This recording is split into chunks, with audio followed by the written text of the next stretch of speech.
Hello दोस्तों, स्वागत है आप सभी का my YouTube channel exam base classes में।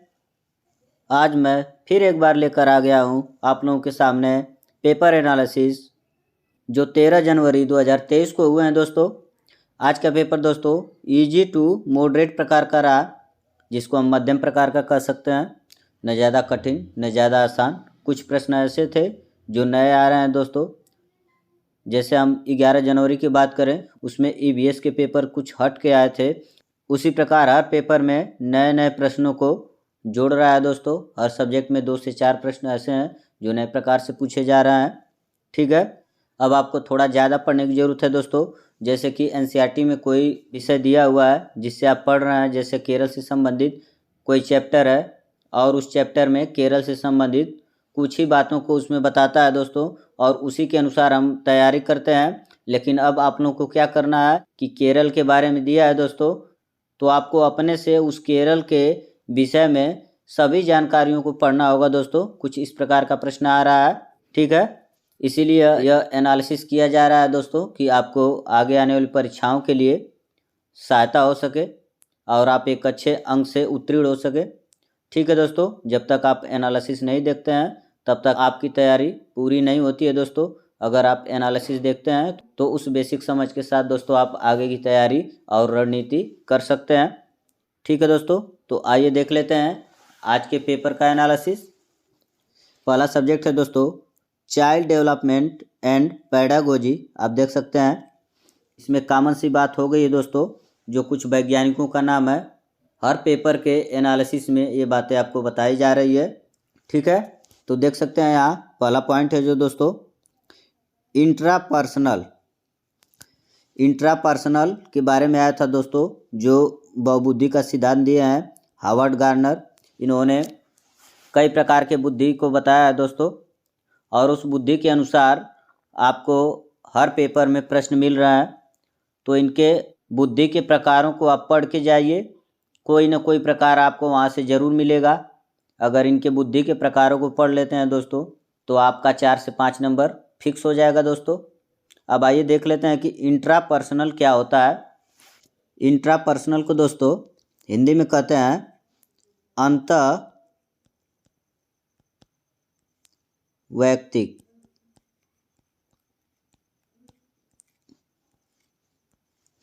जिसका मतलब होता है दोस्तों कि अपनी निजी भावनाओं, अभिप्रेरणाओं तथा इच्छाओं को जानने की योग्यता। ठीक है दोस्तों, अंतर्वैयक्तिक वह बुद्धि है जिससे हम अपने स्वयं के बारे में, अपने अंदर मन को, अपनी इच्छाओं को, अपनी भावनाओं को, अपनी प्रेरणाओं को जानने की कोशिश करते हैं। ठीक है दोस्तों, ये हो गया आपका इंट्रापर्सनल। अब सेम एक और इससे मिलता जुलता बुद्धि है दोस्तों, जिसको हम कहते हैं इंटरपर्सनल।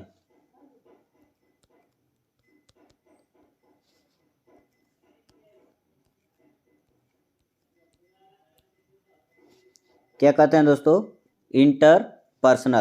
इंटरपर्सनल का मतलब होता है दोस्तों अंतर्वैयक्तिक। थोड़ा सा अंतर है दोस्तों, आप इसको समझ लीजिएगा, अंतर्वैयक्तिक। और इन्हीं दो टॉपिक से बार बार प्रश्न पूछे जाते हैं दोस्तों। ठीक है, आप देख सकते हैं अंतर्वैयक्तिक का मतलब होता है दोस्तों दूसरों व्यक्तियों के सूक्ष्म व्यवहारों को जानने की योग्यता। कहने का मतलब है दोस्तों कि दूसरे व्यक्ति के व्यवहारों को पढ़ने, समझने, जानने की योग्यता ही अंतर्वैयक्तिक बुद्धि कहलाती है। इसी प्रकार से यह जो वैज्ञानिक हैं हार्वर्ड गार्नर कई प्रकार की बुद्धि की बात करते हैं। तो हमने तो अभी 2 आपके सामने रखा है, इसी प्रकार से कम 8-10 और बुद्धि के बारे में बताया है। तो सभी के बारे में पूछ सकता है दोस्तों। इन्होंने भाषागत बुद्धि की भी बात की है दोस्तों, तो वह आपको हिंदी के पेडागोजी में मिल सकता है। फिर तार्किक गणितीय बुद्धि की बात की है दोस्तों, वो आपको गणित के पेडागोजी में मिल सकता है। फिर है दोस्तों शारीरिक गति संवेदी बुद्धि की बात करते हैं, तो यह शारीरिक गति संवेदी आपको पर्यावरण के पेडागोजी में आप देख सकते हैं दोस्तों। तो इस प्रकार से जब इनको आप पढ़ेंगे तो इनसे हर प्रकार के बुद्धि के बारे में किसी न किसी पेपर में पूछा जा रहा है।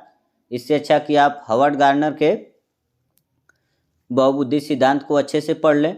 ठीक है दोस्तों, अगर आप मेरे द्वारा हावर्ड गार्डनर के बहुबुद्धि सिद्धांत को पढ़ना चाहते हैं तो आपको सुबह करीब 8 बजे तक वीडियो अपलोड हो जाएगी।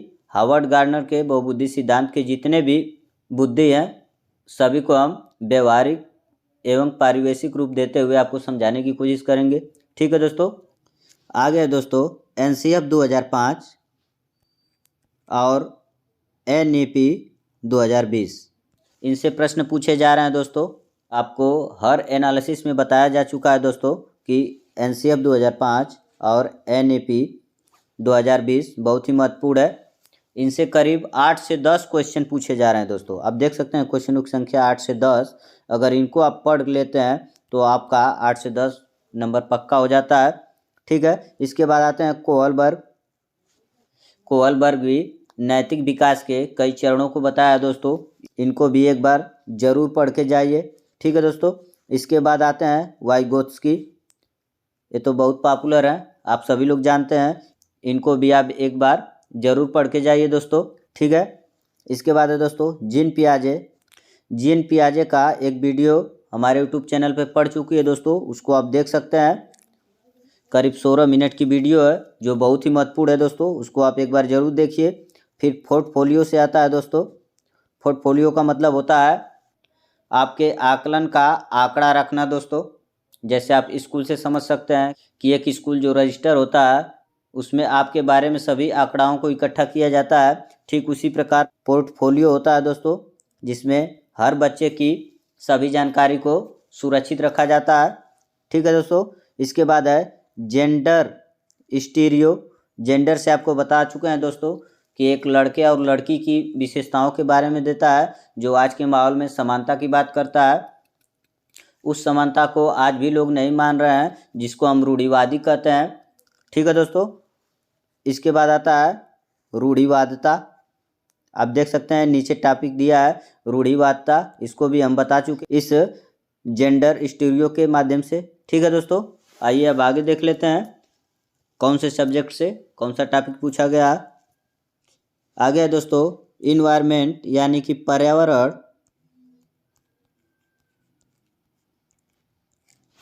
ठीक है दोस्तों, यहाँ देख सकते हैं जल पुरुष राजेंद्र सिंह। जल से संबंधित विशेषताएं हैं दोस्तों, आपको जल का उपयोग कैसे करना है या उसको संरक्षण कैसे देना है, इन सब से संबंधित विषय पर प्रश्न था दोस्तों। इसके बाद है कश्मीर के घर कैसे होते हैं।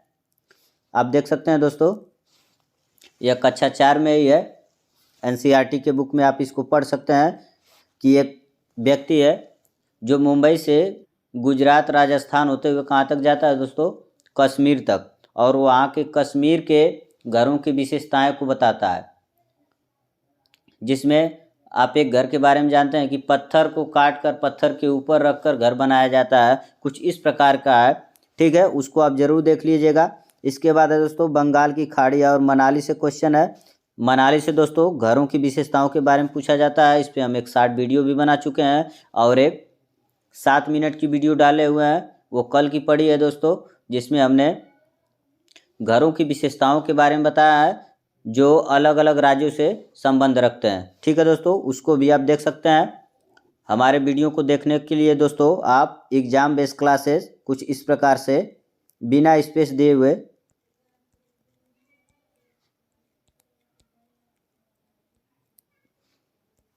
सर्च करेंगे यूट्यूब पर तो आपको फर्स्ट नंबर पे हमारी वीडियो आएंगी दोस्तों, और उसमें हमने 7 मिनट का एक वीडियो बनाया है जो मनाली के घरों की विशेषता है, फिर राजस्थान के घरों की विशेषता है, फिर उसमें असम के घरों की विशेषता है।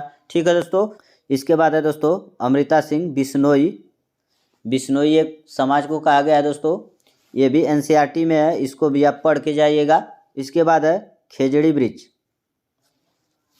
खेजड़ी ब्रिज के बारे में हमने 60 वीडियो भी बनाया है दोस्तों, और एक पर्यावरण की वीडियो में इसको बताया भी है दोस्तों, इसको आप देख सकते हैं हमारे चैनल से और अच्छे तरह से समझ सकते हैं। खेजड़ी ब्रिज है जो दोस्तों वह राजस्थान में पाया जाता है। इसके बाद है राष्ट्रीय स्वच्छता अभियान, उसके बारे में यह पूछ रहा है।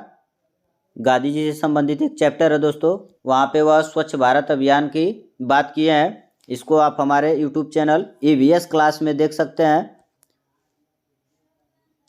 ठीक है दोस्तों, वहाँ हमने इनको बताया हुआ है। इसके बाद है दोस्तों दिल्ली मुंबई सापेक्ष दिशा। सापेक्ष दिशा आपको पूछा जाता है दोस्तों बार बार। ठीक है, एक प्रश्न पर्यावरण में हर साल, चाहे ऑफलाइन हो या ऑनलाइन हो, सभी में पूछा जाता है दोस्तों। आगे है दोस्तों मैथमेटिक्स यानी कि गणित। ठीक है दोस्तों, गणित में दोस्तों 9:15 सुबह से 12:55 के बीच समय होगा। कुछ इस प्रकार से प्रश्न आया था दोस्तों।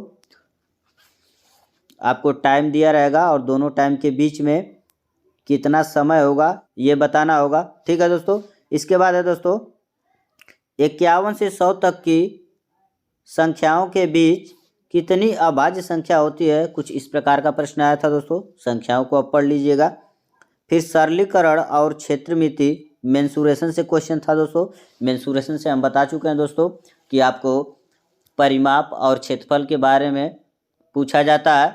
ठीक है दोस्तों, और कुछ इस प्रकार के भी मेंसुरेशन में क्वेश्चन आते हैं दोस्तों कि एक घनाभ है और वह खोखला है, तो उसके अंदर छोटे छोटे घन कितने आ सकते हैं। ठीक है दोस्तों, तो ये सभी प्रकार के जो प्रश्न हैं उसके क्षेत्रफल और उसके परिमाप से संबंधित है। ठीक है दोस्तों, इसके बाद है इन चारों में से किसमें शंकु निहित है। कुछ इस प्रकार का क्वेश्चन था दोस्तों कि 4 आकृति हैं और उस 4 आकृतियों में आपको शंकु पहचानना था कि किस आकृति में है। ठीक है दोस्तों, इसके बाद है भिन्न और लसमस्य से संबंधित। लसमस्य से संबंधित ऑफलाइन परीक्षाओं में हमेशा रहा है, अब ऑनलाइन में भी पूछा जा रहा है। ठीक है दोस्तों, इसके लिए हमने मैथ के 12 वीडियो अपने YouTube channel exam based classes पे अपलोड कर रखा है। उसको आप वहां से देख सकते हैं और बखूबी समझ सकते हैं। ठीक है दोस्तों, जब भी आप मेरे चैनल को सर्च करें तो आप एग्जाम बेस्ड क्लासेस बिना स्पेस दिए सर्च करें। ठीक है दोस्तों, आइए आगे देख लेते हैं। आगे दोस्तों हिंदी। हिंदी में आप देख सकते हैं दोस्तों, आप सभी को पता है रोज एक ही बात बताई जाती है कि एक गद्य होता है, एक पद होता है, जिनसे 5-5 प्रश्न पूछे जाते हैं और वह सिंपल होता है। उनका उत्तर उन्हीं पैराग्राफ में होता है। ठीक है दोस्तों, इसके बाद है निपुण भारत अभियान। आपको बता चुके हैं इसके बारे में। हमारा पहला एनालिसिस 9 जनवरी 2021 का देखेंगे तो उसमें हमने निपुण भारत अभियान के बारे में पूरा प्रोसेस बताया हुआ है दोस्तों। ठीक है, यह अभियान 2026 से 2027 तक का लक्ष्य रखा गया है दोस्तों। इस अभियान के तहत निपुण भारत लक्ष्य पूरा कर लेना है। ठीक है दोस्तों, और इसमें कुछ खास बातें होती हैं। इसमें 3 से 9 वर्ष के बीच के बच्चे ही होते हैं, उनके लिए यह निपुण भारत कार्यक्रम चलाया जा रहा है। अगर कक्षा की बात करें दोस्तों तो कक्षा 1 से 3 तक के बच्चे इसमें शामिल होते हैं। ठीक है, और उनके लिए भारत सरकार से कुछ गाइडलाइंस दिए हुए हैं। उनके अनुसार जो शिक्षक होते हैं बच्चों को शिक्षा प्रदान करते हैं। ठीक है दोस्तों, यह बात मैं इसलिए बता रहा हूँ क्योंकि हमने निपुण भारत कार्यक्रम का ट्रेनिंग ले रखा है, क्योंकि मैं भी एक प्राइमरी टीचर हूँ, 69,000 में सेलेक्टेड। ठीक है दोस्तों, और आप देख सकते हैं आगे बहुभाषिता। बहुभाषिता से भी संबंधित प्रश्न आता है दोस्तों। बहुभाषिता का मतलब होता है कि कक्षा में कई प्रकार के बच्चे भाषा लेकर आते हैं, तो उनको अनदेखा नहीं करना चाहिए। उससे आपको कठिनाई नहीं होना चाहिए, क्योंकि वह एक संसाधन होता है शिक्षण का। आपको उसको एक संसाधन मानना चाहिए। ठीक है दोस्तों, इसके बाद है पर्यायवाची विलोम प्रत्यय। इस बार के प्रश्न में कुछ पर्यायवाची शब्द पूछे गए थे दोस्तों, और यह पर्यायवाची शब्द जो पूछे जाते हैं दोस्तों उस पैराग्राफ से संबंधित होते हैं। उस पैराग्राफ में कुछ शब्द दिए रहते हैं और उसी शब्दों का आपको पर्यायवाची पूछ लेता है, और उन्हीं शब्दों में से आपको प्रत्यय क्या है इसको बताना होता है। ठीक है दोस्तों, आगे देख लेते हैं। आगे कुछ नहीं है दोस्तों, हमने सभी महत्वपूर्ण टॉपिक को कवर कर लिया। ठीक है दोस्तों, आगे आप देख सकते हैं subscribe to my YouTube channel exam based classes. ठीक है दोस्तों, अगर आप इस तरह के महत्वपूर्ण एनालिसिस एवं हमारे महत्वपूर्ण वीडियो देखना चाहते हैं तो मेरे चैनल को सब्सक्राइब कर सकते हैं, एग्ज़ाम बेस्ड क्लासेस। ठीक है दोस्तों, अब इसी एनालिसिस के साथ यह वीडियो ख़त्म होता है दोस्तों। मिलते हैं अगले पेपर के एनालिसिस के साथ। तब तक के लिए जय हिंद, जय Bharat. Thank you for watching this video.